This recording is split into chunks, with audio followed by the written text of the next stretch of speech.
ಚರಣ್ ರಾಜ್ ಸರ್ಗೆ ತುಂಬ ಸೈಲೆಂಟಾಗಿ ಕೂತಿದ್ದೀರಂದರೆ ಅಷ್ಟು ಟಾರ್ಚರ್ ಕೊಟ್ಟಿದ್ದಾರಾ ವಿಜಯ್ ಸರ್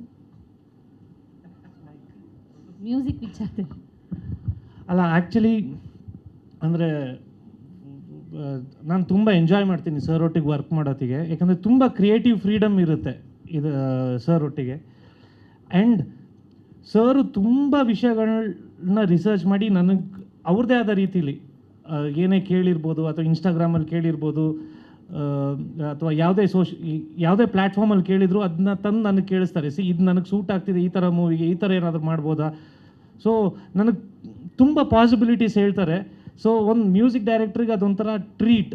ಸೊ ಆ ಒಂದು ವೈಬೇ ಟ್ರಾನ್ಸ್ಲೇಟ್ ಆಗುತ್ತೆ ಮೋಸ್ಟ್ಲಿ ಸ್ಕ್ರೀನ್ ಮೇಲೆ ಅಂತ ಅಂದ್ಕೊತೀನಿ ಮೇಡಮ್. ಸೊ ನಾನು I enjoy and I learn. Thank you. Vijay sir, Vinay sir ಮತ್ತು ಎಲ್ರಿಗೂ ಇದು ಪ್ರಶ್ನೆ ಸರ್. ಅಮ್ಮ ಮಗಳ ಸರ್, ನಿಮ್ಮ ಪ್ರಕಾರ ಅಂದರೆ ಇದು ಭಾವ ತುಂಬ ಕ್ಯಾಚಿ ಆಗಿದೆ. ಸೊ ನಿಮ್ಮ ಪ್ರಕಾರ ನಿಮ್ಮ ಭಾವ ಅಂದರೆ ಯಾರು ಫೇವ್ರೆಟ್ ಭಾವ ಅಂದರೆ? ಈಗ ನಮ್ಗೀಗ ಅಂಕಿತ್ ಭಾವನೇ ಭಾವ. ಅಂಕಿತ್ ಭಾವ ಎದ್ದು ನಿಂತ್ಕೊಳ್ಳಪ್ಪ, ಅವ್ರು ನೋಡಿಲ್ಲ ನಿನ್ನ, ಇವರೇ ಭಾವ, ನಮ್ಮ ಆನೇಕಲ್ ತಾಲೂಕು ಭಾವ ಅವರು. ಸೊ ಹಂಗಾಗಿ ಥ್ಯಾಂಕ್ ಯು ಅಂಕಿತ್ ಭಾವ. ವಿನಯ್ ಸರ್ ಹೇಳಬೇಕು, ನಿಂಗೆ ಫೇವ್ರೆಟ್ ಭಾವ ಯಾರು ಸರ್? ನಮಗೂ ಅಂಕಿತ್ ಭಾವ. ಬೇರೆ ಯಾವ ಭಾವ? ನಿಂಗೆ ಯಾವ ಭಾವ? ನಮ್ಮ ಸೇಮ್ ಅಂಕಿತ್ ಭಾವ ಅವರೇ.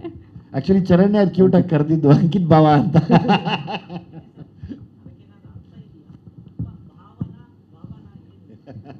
ಸರ್ ಏನು ಬೇಕಾದ್ರೆ ತಿಳ್ಕೊತಾ ಇರ್ಬೇಕು ಸರ್ ನಾವು. ವಿಜಯ್ ಸರ್, ಆಡು ಭಾಷೆ ಅದು. ವಿಜಯ್ ಸರ್, ಈ ಕಡೆ ಇತ್ತೀಚೆಗೆ ಯಾವುದೇ ಸಿನಿಮಾಗಳು ಬಂದರೂ ಕೂಡ ಪ್ಯಾನ್ ಇಂಡಿಯಾ ಫೋಕಸ್ ಆಗಿ ಸಿನಿಮಾಗಳನ್ನು ತರಲಿಕ್ಕೆ ನೋಡ್ತಾರೆ. ಆದರೆ ನೀವು ಓನ್ಲಿ ಸ್ಟೇಟ್ ಮಾತ್ರ ಫೋಕಸ್ ಮಾಡ್ತೀರಾ. ಪ್ಯಾನ್ ಇಂಡಿಯಾ ಸವಸನ ಬೇಡ ತಲೆ ಬಿಸಿ ಅನ್ನುವಂಥದ್ದು ಅಥವಾ ಭಯನ? ಭಯ ನಾನು ಯಾರಿಗೂ ಪಟ್ಟಿಲ್ಲ, ಪಡೋದು ಇಲ್ಲ. ಅಷ್ಟು ದೂರ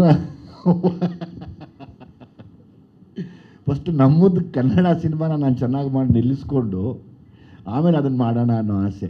ಆದರೆ ಯೋಚನೆ ಇಲ್ಲ, ಮಾಡಲೇಬೇಕು ಅಂದರೆ ಮನುಷ್ಯನಿಗೆ ಯಾವುದೂ ದೊಡ್ಡದಲ್ಲ ಮನಸ್ಸು ಮಾಡಿದ್ರೆ ಅಲ್ವಾ. ಆ ಥರ ಸಿನಿಮಾ ಮಾಡೋಕ್ಕೆ ಬರಲ್ಲ ಅಂತಲೂ ಏನಿಲ್ಲ. ಆಮೇಲೆ ನಾವು ಕನ್ನಡಿಗರು, ಕನ್ನಡದವರು, ಯಾರಿಗೂ ಕೇರು ಮಾಡಲ್ಲ, ಕೇರ್ ಮಾಡೂ ಇಲ್ಲ. ಮಾಡಲೇಬೇಕು ಅಂದರೆ ಮನಸ್ಸು ಮಾಡೇ ಮಾಡ್ತೀವಿ. ಯಾವನಿಗೂ ಭಯ ಪಟ್ಕೊಂಡೆಲ್ಲ ಸಿನಿಮಾ ಮಾಡಬಾರ್ದು ಅನ್ನೋದು ಯಾವತ್ತೂ ನಾವು ಅದನ್ನು ಯೋಚನೆ ಮಾಡ್ಕೊಂಡು ಬರಲೇ ಇಲ್ಲ. ನಾವು ಇನ್ಫ್ಯಾಕ್ಟ್ ಸ್ಟಂಟ್ಗಳು ಮಾಡುವಾಗ ಎಷ್ಟೋ ಸರಿ ಸತ್ತಿ ಬದುಕಿ ಎದ್ದು ಬಂದಿರೋರು ನಾವು. ನಮಗೇನಂದರೆ ಸಮಯ ಬರಲಿ ಅಂತ ಒಂದು ಕತೆ ಸಿಕ್ಕರೆ ಖಂಡಿತವಾಗ್ಲೂ ಮಾಡ್ಬೋದು ಅಲ್ವಾ. ಫಸ್ಟು ನಾವೇನು ಮಾಡಬೇಕು, ನಮ್ದಿರೋದನ್ನು ಕತೆಗಳನ್ನ ಹೇಳ್ತಾ ಬರಬೇಕು ನಾನು ಅಂದ್ಕೊಂಡಿದ್ದೀನಿ. ನಮ್ಮ ಕತೆಗಳೆಲ್ಲ ಮುಗಿದ್ಮೇಲೆ ನಾವು ದೂರಕ್ಕೆ ಓದಷ್ಟು ಹೋಗ್ಬೋದು ಅಲ್ಲಿಗೆ ತಿರ್ಗಿ. ಆಮೇಲೆ ಇನ್ನೇನು ಪ್ಯಾನ್ ಇಂಡಿಯಾ ಅಂದರೆ ಎಲ್ಲರ ಮನುಷ್ಯರ ಭಾವನೆ, ಮನುಷ್ಯರ ಸಂತೋಷ, ಮನುಷ್ಯರ ನೋವು, ಅದನ್ನು ಮತ್ತೆ ಪ್ಯಾನ್ ಇಂಡಿಯಾ ಥರನೇ ಹೇಳ್ತಾ ಇರ್ತೀವಲ್ವಾ. ಅಲ್ಲೊಂದು ಸ್ವಲ್ಪ ಜನ ಜಾಸ್ತಿ ಇರ್ತಾರೆ ಅಷ್ಟೇ. ಒಂದು ಡ್ಯಾನ್ಸರ್ ಜಾಗದಲ್ಲಿ 800 ಜನ ಡ್ಯಾನ್ಸರ್ ಇರ್ತಾರೆ, ಬಟ್ ಹಂಗೆ ಕುಣಿತಾ ಇರ್ತಾರೆ ಅವರು. ಭಾವನೆಗಳು ಹಂಗೆ ಇರ್ತಾವಲ್ವ. ಅಣ್ಣ ತಮ್ಮ, ಅಕ್ಕ ತಂಗಿ, ಅತ್ತೆ ಮಾವ, ಹೀರೋಯಿನ್ನು. ಕಾಲ ಬರಲಿ, ಹೋಗೋಣ ಇನ್ನು ಮುಂದಕ್ಕೆ.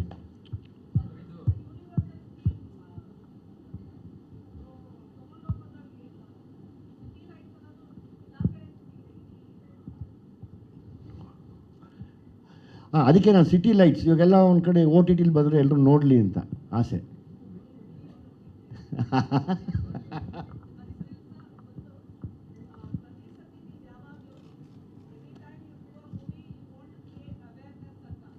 ಎಕ್ಸಾಕ್ಟ್ಲಿ, ಹೌದು.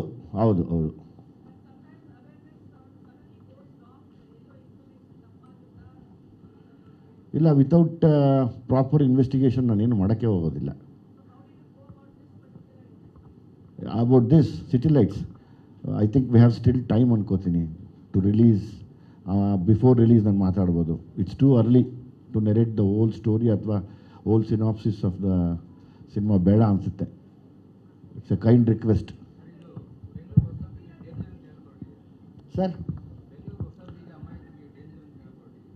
ಸರ್ ಬ್ಯಾಂಗ್ಳೂರು, ಹೌದು ಸರ್. ಈಗ ಬ್ಯಾಂಗ್ಳೂರು ಖಂಡಿತವಾಗ್ಲೂ ಒಂದು ಆ್ಯಂಗಲಲ್ಲಿ ನೋಡಿದ್ರೆ ತುಂಬ ಡೇಂಜರೇ ಅದು ಪಾಪ ಹೊಸಬರಿಗೆ. ಮಲಗಬೇಡಪ್ಪ, ಮಲಗಕ್ಕೆ ಬಂದಿದ್ದೆ ನೀನು, ಎದ್ದು ನಿಂತ್ಕೋ. ಇದೆಲ್ಲ ಕಷ್ಟಪಟ್ಟು ಮಾಡ್ತಾರೆ, ಹಿಂಗೆ ಮಲಗಿದ್ಯಾ ನೀನು ಕಣ್ಣು ಬಿಡಿಸ್ಕೊಂಡು. ಹೌದು ಸರ್, ಕೆಲವರಿಗೆ ಅಮಾಯಕರಿಗೆ 100% ಇದು ಡೇಂಜರೇ ಇದು ಸರ್.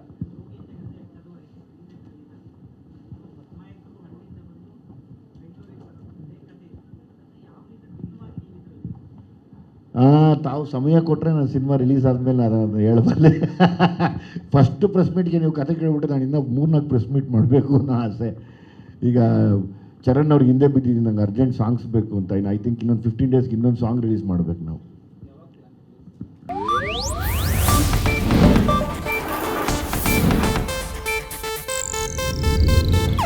ಇದು ಏಷ್ಯಾನೆಟ್ ನ್ಯೂಸ್ ನೆಟ್ವರ್ಕ್ ಪ್ರಸ್ತುತಿ.